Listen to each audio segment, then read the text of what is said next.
भुवनम् यस्य वाचिकम् सर्ववाङ्मयम् आहार्यम् चन्द्रतारादिकं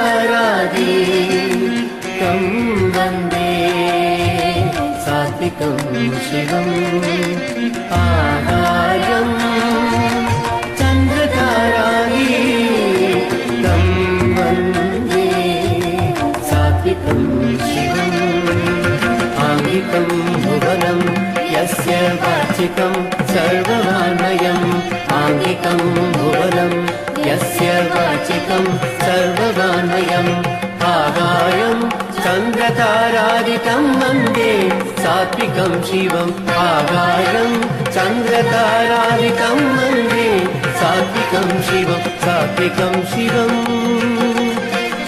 शिवम्